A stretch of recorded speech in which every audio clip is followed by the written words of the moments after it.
आषाढी वारीसाठी जाणाऱ्या वारकऱ्यांना राज्य शासनाच्या माध्यमातून विठ्ठल रुक्मिणी वारकरी योजना 2026 ही योजना राबवण्यासाठी शासनाने मंजुरी देण्यात आली आहे।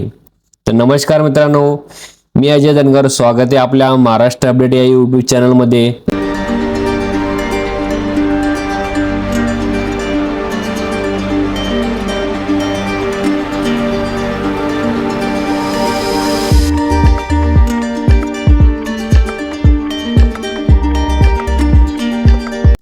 चला तर व्हिडिओला सुरुवात करूया। व्हिडिओ आवडल्यास चॅनलला नक्की सबस्क्राइब करा।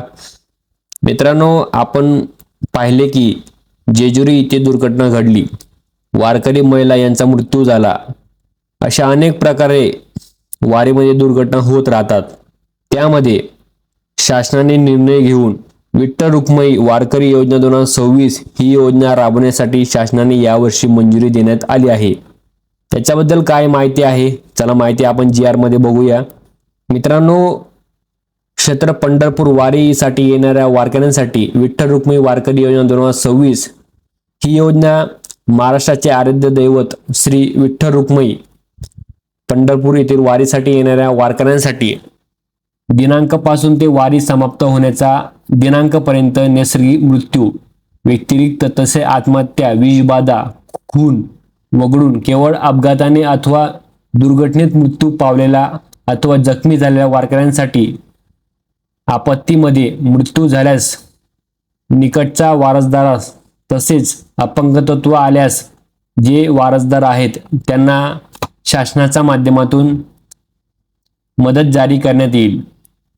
7 जुलै 2025 7 जुलै ते 25 जुलै 2026 या कालावधीमध्ये दुर्घटनेत मृत्यू पावलेल्या अथवा जखमी झालेल्या वारकऱ्यांसाठी शासनाने तरतूद जारी करण्यात आली आहे।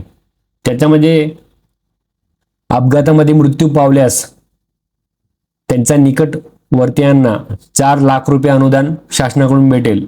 तसेच वारी दरम्यान अपंगत्व आल्यास वारकऱ्यांना 40 ते 60% अपंगत्व आल्यास 74,000 रुपये मिळणार आणि एका आठवड्यापेक्षा अधिक दाखल झाल्यास 16,000 रुपये मिळणार आणि एका आठवड्यापेक्षा कमी कालावधीकरिता दाखल झाल्यास 5,400 रुपये मिळणार।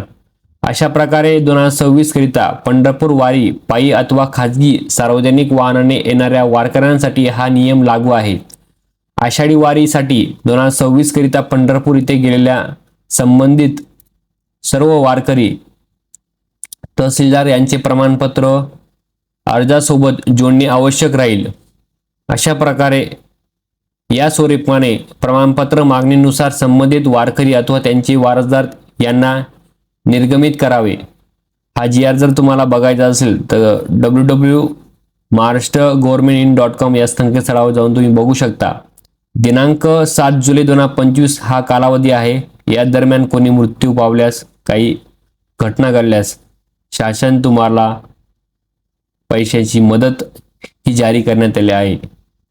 अशा संदर्भात जर तुम्हाला व्हिडिओ बघायचा असेल तर आपल्या चॅनलला नक्की सबस्क्राइब करा, सपोर्ट करा। चला भेटूया नेक्स्ट व्हिडिओमध्ये, तोपर्यंत जय हिंद, जय महाराष्ट्र।